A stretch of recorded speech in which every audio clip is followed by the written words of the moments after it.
Hi friends, ఇవాళ chicken fry చేద్దామండి. అందరిలాగా కాకుండా కొద్దిగా డిఫరెంట్గా చేద్దాం. చాలా బాగుంటుందండి రెసిపీ.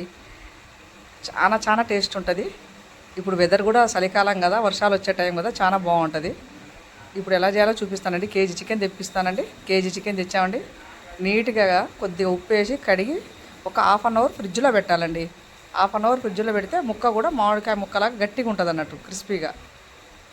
చూడండి ఎలా ఉందో ఫ్రెష్గా. ఇప్పుడు ఎలా చేయాలో చూస్తాను. వెడల్పాటి కళాయి పెట్టాలండి. ఒక 2 పావులు ఆయిల్ వేయాలి, పెద్ద పావులతోటి. ఎందుకంటే కొద్ది మందం ఉంటే చికెన్ ఫ్రై చేయడానికి కూడా బాగుంటుందండి. అడుగంటకుండా ఉంటుంది కదా. 1 స్పూన్ జీలకర్ర. ఇప్పుడు ఇందులో మనం ఆనియన్స్, పచ్చిమిర్చి ఇప్పుడు ఏమి వేస్తలేమండి. ఎందుకంటే ఇది కొద్దిగా చికెన్ ఫ్రై కదా, కొద్దిగా ఎన్ని డేస్ ఉన్నా పిల్లలకైనా చాలా మంచిగా అనిపిస్తుందండి.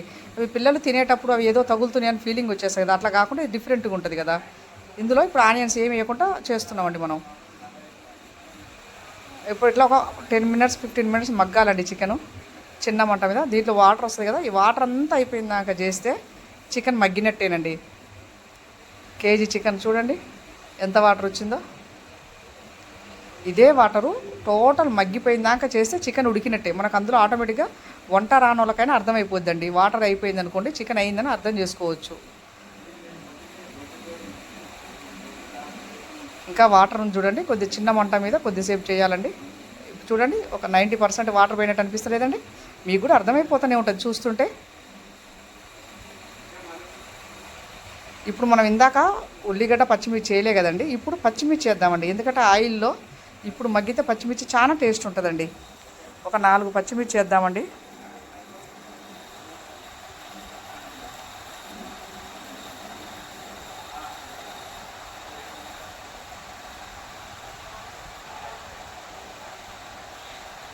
ఇది కూడా పచ్చివాసన లేకుండా కొద్దిసేపు మగ్గాలండి. మగ్గితేనే బాగుంటుంది. ఇంట్లో పుదీనా ఉంటుంది కదండి, పుదీనా వేస్తే చికెన్ అనేది మనం మగ్గినంతసేపు అది మగ్గుద్ది కాబట్టి చాలా టేస్ట్ వస్తుంది. మనం వంట చేసి లాస్ట్కి వేసిన దానికంటే ఇప్పుడు ఒక 10 మినిట్స్ ముందు వేస్తే ఇంకా బాగుంటుందండి పుదీనా.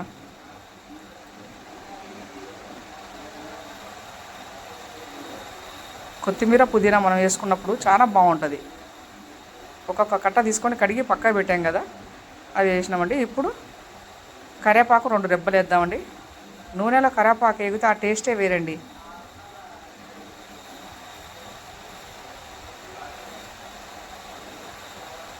ఇప్పుడు కరివేపాకు మగ్గిందా చూడండి. ఇప్పుడు అల్లం పసుపు వేద్దామండి. ఫస్ట్ పసుపు వేద్దాము 1 స్పూను.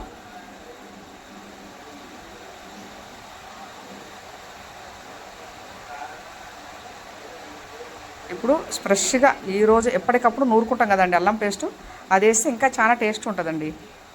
ఒక అల్లం పేస్టు 1 స్పూన్ వేస్తున్నానండి. అది పచ్చి వాసన పోయిందాక ఒక 5 మినిట్స్ మగ్గాలండి. ఎందుకంటే మనకు కూడా ముక్క మగ్గితేనే బాగుంటుంది కదా. చూడండి ఇప్పుడు కలర్ ఇంకా మారలేదు, బ్రౌన్ కలర్ వచ్చిందాక చికెన్ వేపాలండి.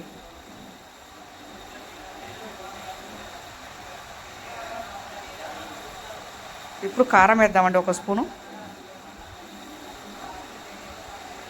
చూడండి ఎట్లా వచ్చిందో, ముక్క మగ్గినట్టు మనకు తేటగా ఊపడుతుంది క్లియర్గా. ఎక్కువ కారం కూడా ఏం పట్టదండి, ఎందుకంటే పిల్లలు మామూలుగా తినేస్తారు కాబట్టి. ఇప్పుడు ఇందులోనే మసాలాలు వేద్దామండి. 1 స్పూన్ గరం మసాలా,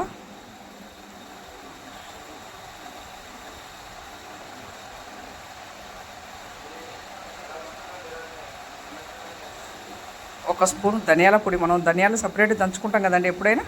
1 స్పూన్ ధనియాల పొడి. ధనియాలు జీలకర్ర వేసి ఎప్పుడు పక్కకు దంచి పెట్టుకుంటాం కదండి మసాలాల కోసం, అదొక స్పూన్ వేసినండి. ఇప్పుడు కొత్తిమీర లాస్ట్ కండి, కొత్తిమీర అండి. పుదీనా చూడండి ఎలా ఉందో. చికెన్ చూస్తుంటేనే నోరు ఊరేటట్లేదండి. చాలా సింపుల్ ప్రాసెస్ అండి. ఇదే కొలతల ప్రకారం చేయండి, కేజీ చికెన్ చాలా బాగా వస్తుంది. ఇప్పుడు లాస్ట్కు నిమ్మకాయ కూడా పిండుకోవచ్చండి. పులుపు నచ్చనోళ్ళు పిండకున్నా పర్లేదు. పులుపు కావాలనుకున్న వాళ్ళు ఇందులో నిమ్ముకుంటే చాలా బాగుంటుందండి. మీకు నచ్చితే లైక్ చేయండి ఫ్రెండ్స్, మీ ఫ్రెండ్స్కి షేర్ చేయండి. బాయ్.